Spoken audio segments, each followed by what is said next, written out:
नमस्कार दोस्तों, जय हिंद, जय भारत। मेरा नाम है सनी वर्मा और मेरे साथ आप लोग डिस्कस करेंगे Indian polity for CDS 1 2025। In sessions में हम लोग क्या करने वाले हैं, देखिए रिवीजन के पॉइंट ऑफ व्यू से चलेंगे। हर एक चीज़ को ऐसा नहीं कि रिवीजन कर रहे हैं तो चीज़ें छोड़ दी, स्किप कर दी बीच में, ऐसा कुछ नहीं होने वाला है। ठीक है, हर एक चीज़, हर एक टॉपिक को उतना ही समय दिया जाएगा, लेकिन आप लोग इस रिवीजन को फटाफट से देखेंगे, नोट्स बना लेंगे, रिवाइज कर लेंगे, कुछ डाउट है तो उसको क्लियर कर लेंगे, और जब ये रिवीजन हो जाएगी उसके बाद जो मैं MCQs लेकर के आऊँगा उसकी प्रैक्टिस डेली बेसिस पर करेंगे। ठीक है जी। इस समय पर जब आपकी पॉलिटी खत्म हो जाएगी, इसके बाद हम इकोनॉमिक स्टार्ट कर सकते हैं।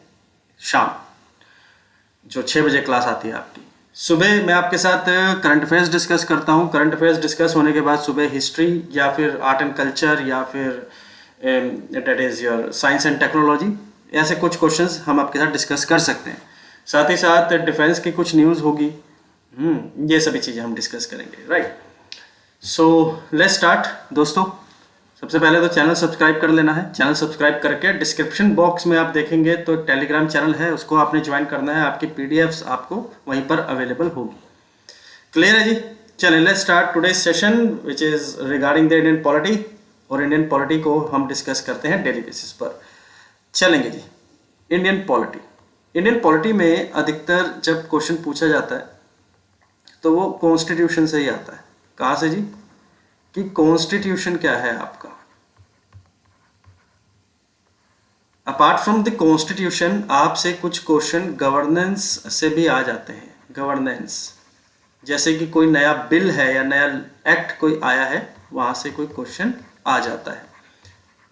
ठीक है, apart from this president sir या वाइस प्रेसिडेंट सर, कौन इंडिपेंडेंट था और कौन ऑफिस में किसकी डेथ हो गई थी, ये सभी क्वेश्चंस आ सकते हैं। ठीक है, कोई पॉलिटिकल इवेंट है वहां से भी क्वेश्चन आते हैं। इन सभी चीज़ों को हम डिस्कस करेंगे। जैसे ही प्रेसिडेंट सर के आर्टिकल्स आएंगे तो प्रेसिडेंट सर की बात होगी, वाइस प्रेसिडेंट सर के आर्टिकल्स आएंगे तो वाइस प्रेसिडेंट सर की बात होगी, पार्लियामेंट की बात होगी तो पॉलिटिकल इवेंट्स की बात होगी। सुप्रीम कोर्ट के जब नंबर आएगा आर्टिकल 124 से 148 तक तो सुप्रीम कोर्ट की बात होगी, अमेंडमेंट्स की बात हो जाएगी। ठीक है, अमेंडमेंट्स की, कोई जजमेंट, कोई लैंडमार्क जजमेंट आता है जैसे केशवानंद भारती केस, उसकी बात हो जाएगी। अभी तो फिलहाल हम स्टार्ट कर रहे हैं बिल्कुल बेसिक से, और यहाँ पर हम डिस्कस करेंगे हमारा कॉन्स्टिट्यूशन। अब यहाँ पर एक सवाल सबसे पहले खड़ा हो जाता है कि what is a constitution. Constitution होता क्या है? हम भारत की बात कर रहे हैं, इंडिया की बात कर रहे हैं, तो आप एक बार इंडियन इंडिपेंडेंस मूवमेंट के पीरियड तक जाएंगे। एक बार 1947 वाले एरा में जाएंगे, और हम लोगों की जो फ्रीडम है, हम लोगों की जो स्वतंत्रता है, उसको एक बार देखेंगे। अब फ्रीडम मिलने के बाद हम लोगों के जो ड्रीम्स थे और हम लोगों की जो एस्पिरेशंस थी, उनकी बात करते हैं 1 मिनट। ठीक है, अब हमें क्या, हमारे ड्रीम्स जो पूरे करने हैं, क्या हमें कास्टिज्म की बात करनी है? क्या हमें रेसिज्म की बात करनी है? नहीं ना। क्या हमें अनटचेबिलिटी की बात करनी है? बिल्कुल भी नहीं, ये सब चीजें नहीं करनी थी। हमें बात करनी थी इक्वालिटी की, है, हमें बात करनी थी जस्टिस की, हमें बात करनी थी स्टेबिलिटी की, हमें बात करनी थी वेलफेयर की, और हमें एक लॉन्ग विजन के साथ चलने की बात करनी थी। उसके लिए हमें एक डॉक्यूमेंट चाहिए था जो कि रिटन डॉक्यूमेंट हो और सबसे बड़ा लॉ हो, वो लोगों की सहमति से बना हो। ठीक है, तो हमने इंडियन कॉन्स्टिट्यूशन की अगर हम बात करेंगे तो Indian constitution is a document which is the supreme law of land. वो भारत का सबसे बड़ा कानून है, और जितने कानून बनेंगे वो कंसिस्टेंट रहने चाहिए कॉन्स्टिट्यूशन के साथ, वो कंप्लाई करने चाहिए कॉन्स्टिट्यूशन के साथ। एक फ्रेमवर्क प्रोवाइड किया इस डॉक्यूमेंट ने, जिसके अंदर हमारी पॉलिटिकल जो इंस्टीट्यूशंस हैं या ऑर्गन्स हैं, लीगल या जो हमारे सुप्रीम कोर्ट, हाई कोर्ट हैं, या जितनी भी एडमिनिस्ट्रेटिव बॉडीज हैं जैसे कि election commission, UPSC, finance commission, वो उस सुप्रीम लॉ ऑफ लैंड के अंदर ही काम करेगी। उनके रोल्स, उनकी ड्यूटीज, उनके फंक्शंस, उनको कहाँ से फाइनेंस मिलेगा, ये सभी चीजें कॉन्स्टिट्यूशन के अंदर लिखी हुई है। इस डॉक्यूमेंट को हमने बोला ये भारत का सबसे बड़ा कानून है, सुप्रीम लॉ ऑफ लैंड है। तो भारत का संविधान क्या है? भारत का संविधान is the supreme law of land, ठीक है जी। और ये जो डॉक्यूमेंट है, ये जो कॉन्स्टिट्यूशन है, ये एक्सप्लेन करता है कि जो गवर्नमेंट बॉडीज होगी, जो हमारे कोर्ट्स होंगे, और जितने भी constitutional and non constitutional bodies होगी, उसका स्ट्रक्चर कैसा होगा, उसके फीचर्स क्या होंगे, और हिस्टोरिकल बैकग्राउंड भी यहाँ पर दिया गया है। उसको हम डिस्कस करेंगे साइमल्टेनियसली इसी चैप्टर में, ठीक है जी। So what is the constitution? The constitution of India is the supreme law of land which provide the basic framework of the legal, political and administrative bodies of our country। Done है जी, चले आगे। अब हमारा जो संविधान है उसका structure कैसा है? Structure of the constitution. हमारा जो संविधान है वो प्रस्तावना से स्टार्ट होता है। आपने अपने स्कूल की टेक्स्ट बुक में देखा होगा, जब आप कवर खोलते हैं अपने बुक का तो प्रियम्बल होता है लिखा हुआ, we the people of India having solemnly resolve to constitute, है ना, इस प्रकार से कुछ वर्डिंग्स होती है। तो इंडिया का जो कॉन्स्टिट्यूशन है वो प्रियम्बल से ही स्टार्ट होता है। प्रियम्बल है हमारे संविधान की का फर्स्ट पेज, ठीक है जी। It state the objective of the constitution. जब संविधान बन रहा था तो संविधान को बनाने वाली जो ऑर्गेनाइजेशन थी या जो बॉडी थी या जो इंस्टीट्यूट था उसका नाम था कॉन्स्टिट्यूएंट असेंबली। क्या था? Constituent assembly. कॉन्स्टिट्यूएंट असेंबली जब अपनी फर्स्ट मीटिंग कर रही थी, डेट इज 9 दिसंबर 1946, उस दिन उसको एक विजन प्रोवाइड करने के लिए, उस दिन तो नहीं खैर, लेकिन 13 दिसंबर को 1946 में पंडित नेहरू ने, was the first prime minister, Jawaharlal Nehru, उन्होंने ऑब्जेक्टिव रेजोल्यूशन के नाम से एक डॉक्यूमेंट प्रेजेंट किया। ऑब्जेक्टिव, आपके कुछ ऑब्जेक्टिव्स हैं, आपके कुछ गोल्स हैं, उन गोल्स को हमें फुलफिल करना है, इसका रेजोल्यूशन लिया गया। एक सर्वसम्मति से सबकी एक विजन को एडॉप्ट किया। उसके अंदर ये बातें लिखी थी कि हमें जस्टिस मिलना चाहिए, हमें लिबर्टी मिलनी चाहिए, इक्वालिटी मिलनी चाहिए और भाईचारा होना चाहिए, फ्रेटर्निटी होनी चाहिए। क्योंकि हमारा जो भारत है यहाँ पर अलग अलग समुदाय के लोग रहते हैं, अलग अलग धर्म को मानने वाले लोग रहते हैं, ठीक है। एक ही धर्म के अंदर डिफरेंट कास्ट है, तो किसी के अंदर किसी प्रकार की भेदभाव की भावना ना आए, इक्वालिटी हो। अगर भेदभाव होता भी है, अगर सोशल जो है वो ब्रीच होता है, इकोनॉमिकल ब्रीच होता है, तो उसको रिस्टोर करने के लिए क्या क्या चीजें दी गई है संविधान में, उसकी हम यहाँ पे बात करने वाले हैं, ठीक है। तो प्रियम्बल क्या है? Preamble is the first page of the constitution, जहां पर कुछ ऑब्जेक्टिव्स लिए गए, ठीक है। डन। हमारा जो संविधान है वो डिफरेंट पार्ट्स में डिवाइडेड है। ओरिजिनल कॉन्स्टिट्यूशन के अंदर 22 पार्ट्स थे, बट अभी प्रेजेंट हमारे पास 25 पार्ट्स है। उस पार्ट्स के अंदर आर्टिकल्स लिखे हुए हैं। जैसे कि फर्स्ट पार्ट है तो उसके अंदर 1 2 3 4 आर्टिकल है। सेकंड पार्ट है तो 5 6 7 8 9 10 11 आर्टिकल है। थर्ड पार्ट है तो उसके अंदर आर्टिकल 12 से लेकर आर्टिकल 35 तक आर्टिकल्स दिए हुए हैं, ठीक है। तो ओरिजिनली 395 आर्टिकल्स थे, बट अभी हमारे पास ओवर 470 आर्टिकल्स हैं अमेंडमेंट्स की वजह से। क्योंकि हमारा जो कॉन्स्टिट्यूशन है ना, ये लिविंग डॉक्यूमेंट है। क्या है जी? It is a living document. ऐसा नहीं कि जो बात लिख दी 1950 में वही लागू रहेगी, ऐसा नहीं है। लिविंग डॉक्यूमेंट का मतलब है जिस प्रकार से हमारी सोसाइटी चेंज होगी उसी प्रकार से हमारी कुछ चीजें ऐड भी करनी पड़ेगी, कुछ चीजें डिलीट भी करनी पड़ेगी, ठीक है जी। डन। और हमारे पास शेड्यूल्स भी हैं। शेड्यूल का मतलब होता है जो एक जैसे आर्टिकल है जिनका मैटर एक ही है। अब वो मैटर कभी आर्टिकल 52 में लिख दिया, कहीं पर 72 में लिख दिया, कहीं पर 123 में लिख दिया। यहाँ ये जो आर्टिकल्स मैंने लिखे हैं ये प्रेसिडेंट सर के आर्टिकल है ना। अब ये प्रेसिडेंट सर के अंदर जब कभी भी कुछ चेंजेस करने पड़ेंगे इनके रोल्स में, इनके फंक्शन में, या कुछ भी चीज़ें ऐड करनी है, डिलीट करनी है, तो पूरा संविधान देखने से अच्छा है कि हम शेड्यूल को देख लें, हमें पता लग जाएगा कि जिस चीज़ को हम चेंज करना चाह रहे हैं वो उनके रिलेटेड आर्टिकल्स कहाँ कहाँ लिखे हैं। ठीक है, तो शेड्यूल्स क्या है, शेड्यूल के अंदर रिलेटेड आर्टिकल्स लिखे हुए हैं।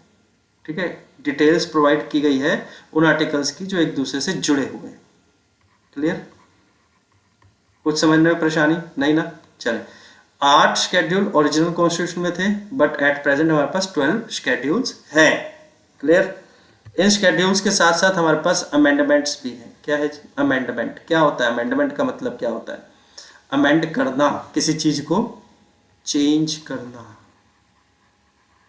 ठीक है, अब वो चेंज क्या है? किसी चीज, किसी भी प्रोविजन को हम ऐड कर सकते हैं, किसी भी प्रोविजन को हम लोग डिलीट कर सकते हैं, या किसी भी चीज को हम एब्रोगेट कर सकते हैं, एब्रोगेट कर सकते हैं। ठीक है, इसी को अमेंडमेंट कहते हैं।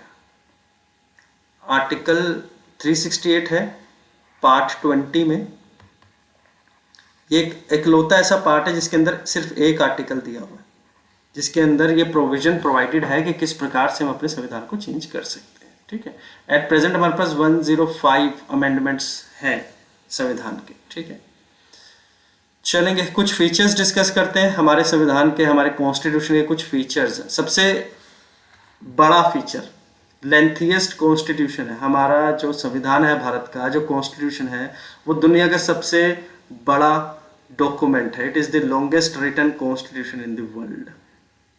अनोखी बात है, अलग बात है। ठीक है, हमारे संविधान से हमें पता लगता है कि हमारी कंट्री का क्या फेस है, हमारी कंट्री का क्या नेचर है।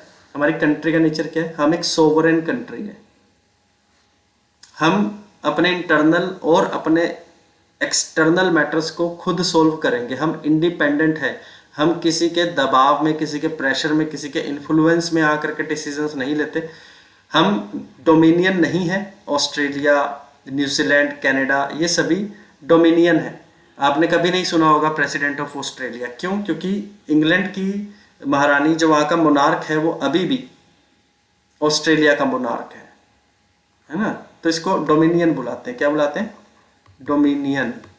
तो इंडिया किसी का कोई डोमिनियन नहीं है, इंडिया एक सोवरेन है। ये एंटोनिम हो गया जी इसका। ठीक है, डोमिनियन एंड सोवरेन एक दूसरे के एंटोनिम होंगे। क्लियर? डोमिनियन का मतलब है पार्ट ऑफ समवन, सोवरेन का मतलब है independent. Clear? Socialist country, social society क्या होती है?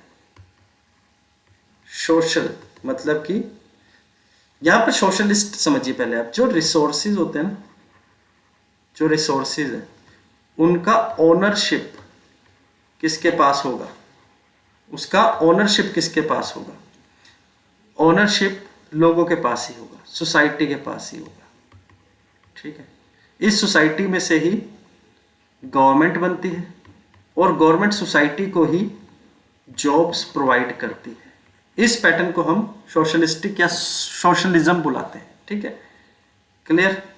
तो यहाँ पर जितने रिसोर्सेज हैं, चाहे मिनरल रिसोर्सेज हैं, फॉरेस्ट रिसोर्सेज हैं, नेचुरल रिसोर्सेज हैं। नेचुरल रिसोर्सेज में इसलिए बोल रहा हूँ कि जो सन टॉप्स बनते हैं ना, जो सन रूफ्स बनते हैं, जो सोलर पैनल्स बनते हैं, अगर वहाँ से कोई बिजली उत्पन्न होगी, ठीक है, तो सोसाइटी के भलाई के लिए होगी और सोसाइटी को पूरा उसको यूटिलाइज करने का अपॉर्चुनिटी दी जाएगी। ऐसा नहीं कि भैया सिर्फ एक फैमिली, कोई एक बिजनेस हेड हो यहाँ पर। फॉर एग्जाम्पल मैं नाम ले देता हूँ। फॉर एग्जाम्पल मान के चलिए कि टाटाज जाती है गवर्नमेंट के पास और टाटा वर्ल्ड फेमस है, तो गवर्नमेंट उससे इन्फ्लुएंस होगी और वो कहता है कि भाई मुझे पूरे भारत में ना जो सोलर पैनल्स हैं उसको इंस्टॉल करने की परमिशन सिर्फ मुझे मिले, मैं ही मालिक बन जाऊंगा इस इसका नेचुरल एनर्जी का। ये बात गलत है। ठीक है, आप उनको दे सकते हैं टेंडर, उनको परमिशन, लेकिन ऐसा नहीं कि सिर्फ मोनोपोली उन्हीं की रहेगी, ऐसा नहीं है। हर किसी को इक्वालिटी की प्रोवाइड की गई है, हर किसी को जस्टिस मिला है। अपना सोशल सेक्टर, अपना इकोनॉमिक जो उसका पोर्टफोलियो है उसको इंक्रीज करने के लिए हर एक बंदे को आवश्यकता होती है। ठीक है, तो जो रिसोर्सेज है उसकी ओनरशिप सोसाइटी के पास रहेगी, ना कि किसी एक बिजनेस फैमिली के पास रहेगी। Getting my point. चले, सेकुलर। भारत का कोई भी धर्म यहाँ का नेशनल रिलीजन नहीं है। जब कभी गवर्नमेंट कोई भी लॉ एंड ऑर्डर बनाएगी और या जब कभी भी कोई प्रोग्राम लेकर के आएगी जिसके अंदर बेनिफिट्स प्रोवाइड होते हैं, तो वो किसी एक रिलीजन के लिए नहीं है, बल्कि जितने रिलीजन है वो सबके लिए एक जैसा होगा। ठीक है, गवर्नमेंट कभी पार्शियलिटी नहीं करेगी। इसका डेफिनेशन सेकुलर। Democratic Republic. पहले आप रिपब्लिक समझिए। रिपब्लिक का मतलब होता है कि यहाँ पर एक प्रेसिडेंट सर होंगे और वो प्रेसिडेंट सर का इलेक्शन होगा। ठीक है, डेमोक्रेटिक का मतलब है कि यहाँ पे एक पार्लियामेंट होगी और उस पार्लियामेंट के अंदर भी इलेक्शन होंगे। अपना रिप्रेजेंटेटिव जनता जिसे चुनेगी वो बनाएगा गवर्नमेंट ऑफ इंडिया, और वो government of India law and order बनाएगी तो वो पीपल के लिए बनाएगी, लोगों के वेलफेयर के लिए बनाएगी। डन वाली बात है जी, क्लियर है यहाँ पर। चलें आगे। नेक्स्ट हमारे पास क्या है जी, वही बात आ गई। एक फीचर है हमारा पार्लियामेंट्री सिस्टम। इंडिया के अंदर पार्लियामेंट्री स्ट्रक्चर है। हमारा जो पार्लियामेंट है वो बाई कैमरल है। क्या है जी, बाई कैमरल है। एक यहाँ पर अपर हाउस है, एक हमारा लोअर हाउस है। Upper house is called the Rajya Sabha, lower house is called the Lok Sabha. ठीक है, लोकसभा के अंदर जो पॉलिटिकल पार्टी 272 सीट्स या इससे ऊपर लेकर के आती है वो बनाती है government of India. Government of India, और इनके जो लीडर होते हैं इस पॉलिटिकल पार्टी के, वो बनते हैं प्राइम मिनिस्टर, और उनके पास होता है अपना एक काउंसिल। ठीक है, प्राइम मिनिस्टर और उनका जो काउंसिल है वो एग्जीक्यूटिव है। इनको निर्णय लेने का जो पूरी अथॉरिटी है वो इन्हीं के पास है। इसलिए यहाँ पर लिखा हुआ है कि जो रियल एग्जीक्यूटिव है वो प्राइम मिनिस्टर है, और जो नॉमिनल हेड है हमारी कंट्री के वो प्रेसिडेंट सर है। क्लियर। हमारे पार्लियामेंट की 3 ऑर्गन होते हैं, president plus Lok Sabha plus Rajya Sabha. ठीक है, इसके अंदर president sir is the nominal head, और real executive is your prime minister of India. India के अंदर फेडरल स्ट्रक्चर होता है। नेक्स्ट टॉपिक की बात करेंगे, फेडरल स्ट्रक्चर। फेडरलिज्म क्या होता है? फेडरलिज्म होता है कि हमारा पूरा भारत है, ये दिस इज इंडिया। मैं एक ऑर्गेनाइजेशन के फेस में इनको दिखा रहा हूँ, इसको दिखा रहा हूँ, दिस इज इंडिया मान करके चले। इंडिया बायलैटरल, मल्टीलैटरल, इंटरनेशनल मंच पर जब कभी प्रेजेंट किया जाएगा तो प्रेसिडेंट सर रिप्रेजेंट करेंगे। ठीक है, प्रेसिडेंट सर जो नॉमिनेट होते हैं वो लोकसभा के अंदर जो पॉलिटिकल पार्टी है ना, जो मैक्सिमम मेंबर्स जिसके पास है, वो इनको नॉमिनेट करता है, वोटिंग होती है और फिर प्रेसिडेंट बनाए जाते हैं।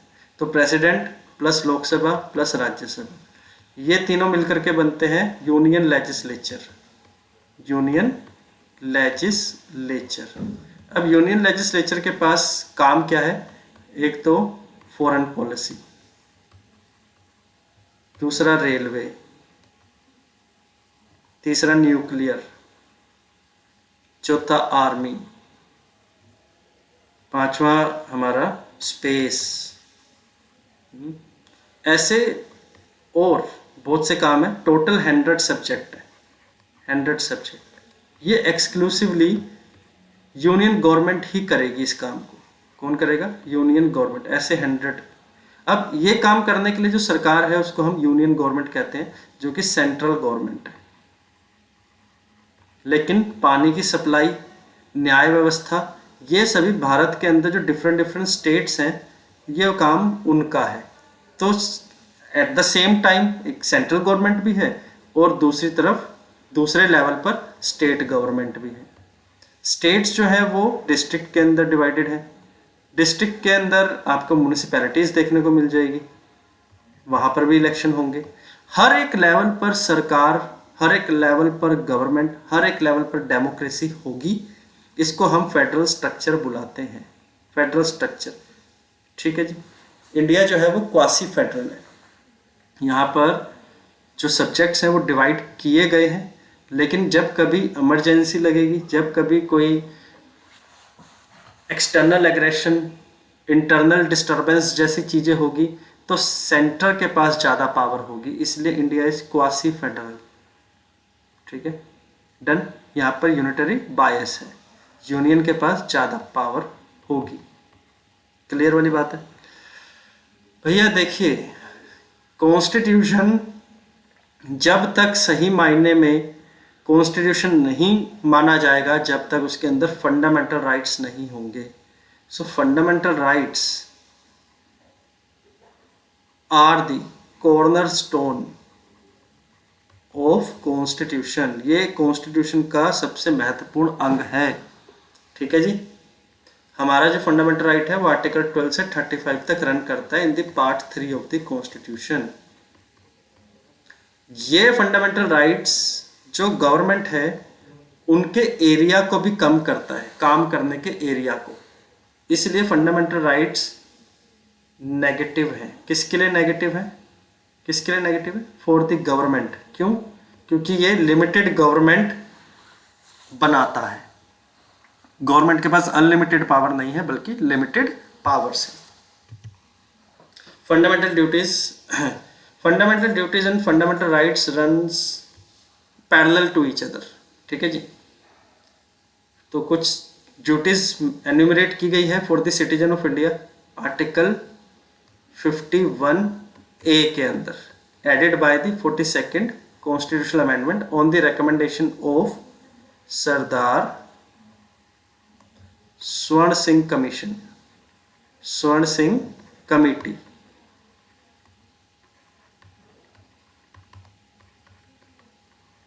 ठीक है। 11th duty was added in the year 2002 by the 86th constitutional amendment. Independent judiciary, हमारे भारत के अंदर एक सिंगल इंटीग्रेटेड जुडिशरी है, जहां पर सुप्रीम कोर्ट सबसे सुप्रीम है और हर एक स्टेट में हाई कोर्ट है और हर एक डिस्ट्रिक्ट में सेशन कोर्ट है। तो इंटीग्रेटेड का क्या मतलब है? यहाँ पे सिंगल जुडिशरी तो है लेकिन इंटीग्रेटेड है। सुप्रीम कोर्ट जो बोलेगा वो हाई कोर्ट को कोर्ट ऑफ रिकॉर्ड मान करके उसी चीजों को फॉलो करना होगा। ठीक है, एक दूसरे के कॉन्ट्राडिक्ट नहीं है, बल्कि हाई कोर्ट सबऑर्डिनेट करती है सुप्रीम कोर्ट को। ठीक है जी, done. Universal adult franchise, vote cast करना, वोट कास्ट करना। इंडिया के अंदर वोट कास्ट करना एक कॉन्स्टिट्यूशनल राइट है। क्या है जी? कॉन्स्टिट्यूशनल राइट है। किस प्रकार से? आर्टिकल 324 एंड 325 में election commission of India look after करती है कि फ्री एंड फेयर मैनर में इलेक्शन हो, इलेक्शन होंगे फ्री एंड फेयर मैनर में, इसलिए डेमोक्रेसी बनेगा। अदरवाइज ऑटोक्रेसी या डिक्टेटरशिप बनेगी हमारी कंट्री, अगर फ्री एंड फेयर मैनर में इलेक्शन नहीं होंगे तो। जब तक लोगों के पास पावर है अपने मनपसंद रिप्रेजेंटेटिव को चुनने का, अपने पसंद का नेता को चुनने का, उनकी पॉलिसी को लाइक करने का, इसको डेमोक्रेसी कहते हैं। ठीक है जी। Next, emergency provision. जब कभी इंटरनल डिस्टरबेंस या एक्सटर्नल एग्रेशन हो तब लोकसभा के पास ज़्यादा पावर होगी और वो इमरजेंसी डिक्लेयर कर सकते हैं। अगर आर्टिकल 352 के चलते इमरजेंसी डिक्लेयर होगी तो वो नेशनल इमरजेंसी है, अगर 356 के थ्रू होगी तो वो प्रेसिडेंट रूल है, और 360 के थ्रू होगी तो वो फाइनेंशियल इमरजेंसी है। नेशनल इमरजेंसी यहाँ लिख देता हूँ मैं,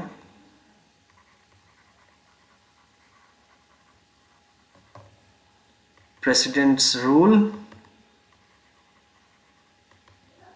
इन सभी चीज़ों को जानने के लिए, इन चीज़ों के ऊपर जब चर्चा होगी तो जैसे ही रिलेटेड आर्टिकल आएंगे तब इनको बताया जाएगा। अभी आपने फिलहाल आर्टिकल 352, 356 और 360 को ध्यान में रखना है। राइट। हिस्टोरिकल बैकग्राउंड, हमारा जो संविधान जिस रूप में हमारे पास अभी है, जिस प्रकार की गवर्नेंस को, जिस प्रकार के एडमिनिस्ट्रेशन को हम अभी फॉलो करते हैं, वो हमने सीखा है। ब्रिटिशर्स हमारे पास आए थे। ब्रिटिशर्स भारत के दुनिया के अलग अलग कोने में भी गए थे और दूसरी कंट्रीज को उन्होंने कॉलोनी बनाया था। ब्रिटिशर्स की जो पॉलिसी थी वो ऑटोक्रेटिक थी, वो डिक्टेटरशिप जैसी पॉलिसीज से अपनी अपनी कॉलोनी को चलाते थे। वो अपने फायदे के लिए वहाँ के रिसोर्सेज को इस्तेमाल करते थे। जिस जगह पर वो जाते थे वहाँ पर वो एक डिक्टेटर बन के जाते थे। अब उनकी इन पॉलिसीज का जो रिएक्शन आया वो आया डेमोक्रेसी के फॉर्म में, वो आया जस्टिस के फॉर्म में, वो आया इक्वालिटी के फॉर्म में। लोगों ने जस्टिस मांगा, इक्वालिटी मांगी और कहीं कहीं जगहों पर तो छीन के ली है उन्होंने। जैसे कि भारत के अंदर स्वतंत्रता संग्राम काफ़ी लंबे समय तक चला। जब ये स्वतंत्रता संग्राम चल रहा था उस दौरान हमने बहुत सी चीज़ें सीखी। हमने डेमोक्रेसी के रिगार्डिंग बहुत सी चीज़ें सीखी, हमने बजट को डिस्कस करना सीखा, हमने बहुत सी चीज़ों को सीखा। और फाइनली हमने जब यहाँ से ब्रिटिशर्स गए तो हमारा जब संविधान बना तो उसके अंदर हमने इन्हीं सब चीज़ों को कंटिन्यू रखा। ठीक है। और हमारा बड़प्पन है, हम ये मानते हैं, हम ये इन चीज़ों को स्वीकार करते हैं कि ब्रिटिशर्स के आने से कौन कौन सी चीज़ों को उन्होंने इंट्रोड्यूस किया, हम उसका क्रेडिट भी उनको देते हैं। तो हमने इसलिए हिस्टोरिकल बैकग्राउंड ऑफ कॉन्स्टिट्यूशन को दो पार्ट में डिवाइड किया है। One is company rule, another one is crown rule. जब ईस्ट इंडिया कंपनी थी तब से लेकर के मतलब 1773 से 1857 तक जो भी एक्ट आए वो कंपनी रूल के अंडर आए। और जब वाइस रॉय बना करके ब्रिटिश पार्लियामेंट ने भारत में एक प्रतिनिधि को भेजा तब से लेकर के 1947 मतलब कि स्वतंत्रता तक क्राउन रूल माना जाता है। क्राउन रूल का मतलब है ब्रिटेन की पार्लियामेंट का रूल। ठीक है जी, क्लियर। अब इसके अंदर देखिए चीजें बड़ी स्पष्ट रूप से यहाँ पर दिखाई गई है। जब कभी हम कंपनी रूल की बात करते हैं तो यहाँ पर रेगुलेटिंग एक्ट, चार्टर एक्ट इस प्रकार से लिखा गया है। ठीक है। तो 1773 से शुरुआत हुई थी और 1857 तक ये समय चलता है। ठीक है। तो जो लास्ट एक्ट आया था इनका इस कंपनी रूल में वो था 1853 का चार्टर एक्ट। ठीक है। इनको डिस्कस करते हैं अभी थोड़ी देर में। इसके बाद इनका क्राउन रूल स्टार्ट होता है क्योंकि फर्स्ट वॉर ऑफ इंडिपेंडेंस 1857 की जो क्रांति थी उसके बाद जो इन्होंने जो चेंजेस करे और जो चीज़ें इंट्रोड्यूस करी उसको गवर्नमेंट ऑफ इंडिया एक्ट के नाम से बुलाया है इन्होंने मेजर टाइम। ठीक है। 1858 से लेकर के 1947 तक क्राउन रूल कहलाता है। ठीक है। अब 1857 में क्या हुआ यहाँ पर ध्यान से देखें। 1857 में इन्होंने पहले क्या होता था कि प्रेसिडेंसीज होती थी, अलग अलग प्रेसिडेंसी। उन प्रेसिडेंसी का एक लीडर होता था जिसको गवर्नर कहा जाता था। अब बंगाल एक प्रेसिडेंसी थी तो उसका गवर्नर, उस टाइम बॉम्बे ये लोग कहते थे तो बॉम्बे का एक गवर्नर, मद्रास प्रेसिडेंसी थी तो उसका एक गवर्नर। हर एक गवर्नर एक दूसरे से इंडिपेंडेंट था। तो 1773 में इन्होंने क्या किया, जो बंगाल का गवर्नर है उसको लीडर बना दिया दूसरी प्रेसिडेंसीज का। ठीक है जी। तो जो बंगाल के गवर्नर है वो क्या बन गए, वो बन गए गवर्नर जनरल। तो गवर्नर जनरल ऑफ बंगाल, और पहला जो था गवर्नर जनरल वो था वॉरेन हेस्टिंग। ठीक है। Governor of Bengal was called the governor general of Bengal by the regulating act of 1773। पहला वॉरेन हेस्टिंग, उसको एक काउंसिल भी दी गई थी। ठीक है जी, उसको एक काउंसिल दी गई थी। वो जो काउंसिल थी वो हर चीज को लुक आफ्टर करती थी, चाहे फिर वो वॉर हो, कहीं लड़ाई करनी हो किसी राजा से, या फिर कोई कंपनी के कमर्शियल जो मैटर्स होते हैं वो भी वही काउंसिल लुक आफ्टर करती थी। ठीक है, तो यहाँ पर ना एक सेंट्रलाइजेशन जो चीज़ है, जो सेंट्रलाइजेशन वर्ड हम लोग इस्तेमाल करते हैं, वो रेगुलेटिंग एक्ट ऑफ 1773 से सीखा था। बॉम्बे और मद्रास की प्रेसिडेंसी सबॉर्डिनेट हो गई थी बंगाल के गवर्नर जनरल के अंडर। ठीक है जी, क्लियर। एक सुप्रीम कोर्ट भी बनाया गया था जी। जस्टिस सिस्टम जो है उसकी शुरुआत भी इंडिया में 1773 से हुई थी, जो अभी मॉडर्न लाइन पे चल रहा है। ठीक है, तो एक सुप्रीम कोर्ट बनाया गया था इन द ईयर 1774, बंगाल में बनाया गया था, कलकत्ता में। ठीक है जी। इसके बाद आता है आपका रेगुलेटिंग एक्ट ऑफ 1784। ये एक ऐसा एक्ट था जिसके अंदर ब्रिटिशर्स ने खुल के बता दिया था सबको कि इंडिया के अंदर जितनी टेरिटरीज को हम ओन करते हैं, एक्वायर करते हैं, वो सभी ब्रिटिशर्स की एरिया हैं।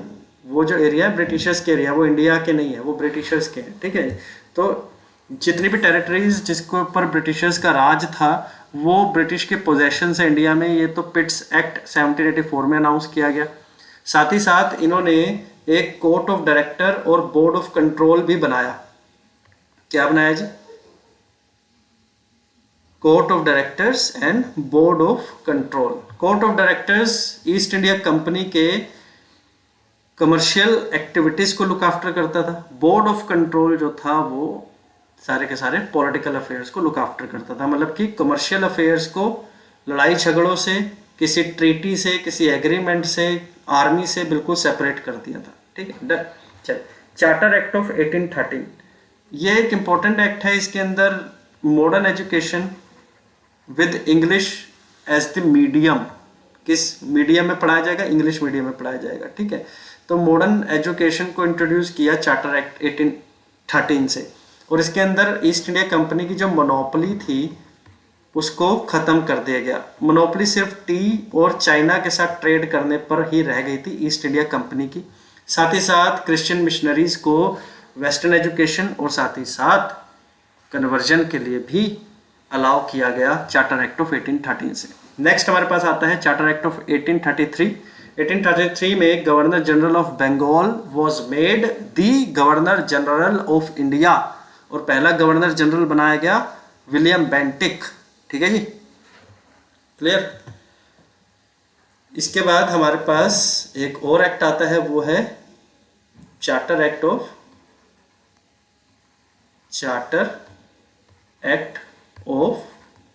1853। इसके अंदर मिनी पार्लियामेंट स्टार्ट हुई। क्या स्टार्ट हुई? Mini parliament. किस प्रकार से? मिनी पार्लियामेंट का मतलब है कि जो वॉइस, ये जो था governor general of India, governor general जो थे इंडिया के, उसके पास एग्जीक्यूटिव काउंसिल तो थी, अब उसके पास लेजिस्लेटिव काउंसिल नाम की भी एक चीज होगी। ठीक है, जो उसको हेल्प करने वाली है बजट के अंदर। ठीक है, किस प्रकार से प्रेसिडेंसीज के साथ उसका रिलेशन होना चाहिए। ठीक है, तो फेडरल स्ट्रक्चर में भी वो हेल्प करने वाली है। साथ ही साथ किस प्रकार से चीज़ों को बांटा जाए, कि बंगाल कुछ कर रहा है, वहाँ के रिसोर्सेज अलग है, मद्रास कुछ कर रहा है, वहाँ के रिसोर्सेज अलग है, तो उनका टैक्स भी अलग होना चाहिए है। तो उसके अंदर हेल्प करेगा, उसको सुझाव देगा, उसको कुछ एडवाइसेस देगा रिगार्डिंग दी फेडरल स्ट्रक्चर। तो ये मिनी पार्लियामेंट की शुरुआत 1853 से होती है। अब हमारे पास आता है कॉलोनियल एरा। कॉलोनियल एरा जो है वो गवर्नमेंट ऑफ इंडिया एक्ट 1858 से स्टार्ट होता है। अब 1858 में क्या हुआ कि सबसे पहले तो ये जो थे ना, board of control and court of directors, इन दोनों को खत्म कर दिया गया और वॉइस रॉय बनाया गया। Governor general of India was called the voice Roy. Voice Roy का मतलब होता है क्राउन का रिप्रेजेंटेटिव। ठीक है, ये वॉइस रॉय अब ब्रिटिश पार्लियामेंट को अपनी रिपोर्ट भेजेंगे। ब्रिटिश पार्लियामेंट में कौन रिसीव करेगा? Secretary of state. Secretary of state के नाम से एक ऑफिस बनाया गया। सेक्रेटरी ऑफ स्टेट जो है वो इन रिपोर्ट को लुक आफ्टर करेगा। ठीक है। सेक्रेटरी ऑफ स्टेट एक काइंड ऑफ मिनिस्टर है जो ब्रिटिश पार्लियामेंट में बैठा हुआ है, ठीक है। और वाइसरॉय एक काइंड ऑफ प्राइम मिनिस्टर है जो तो बहुत दूर बैठा हुआ है इंग्लैंड से, और यहाँ पर वो जो काम कर रहा है उसके पास बहुत अथॉरिटी है काम करने की, ठीक है। लेकिन वो रिपोर्ट भेजेगा किसको? एक मिनिस्टर को जो कि ब्रिटिश पार्लियामेंट में बैठा हुआ है, राइट। ब्रिटिश पार्लियामेंट जो है वो वहाँ से भेजा जाता था अपॉइंट करके, इसका अपॉइंटमेंट होता था। क्या होता था? अपॉइंटमेंट। अपॉइंटमेंट किसका होगा? जिसके पास बहुत पैसा होगा। इंग्लैंड में जिसके पास बहुत पैसा है वो इंडिया भेजा जाता था, ठीक है जी, वाइसरॉय बना करके। अब काफ़ी समय बीता। अब जब समय बीता तो ब्रिटिशर्स को ये लगा कि इंडियंस तो ऐसे विद्रोह करते रहेंगे तो हमें बहुत नुकसान होगा। अब हमें नुकसान होगा तो हम उतना मुनाफा नहीं कमा पाएंगे, उतना प्रॉफिट अर्न नहीं कर पाएंगे।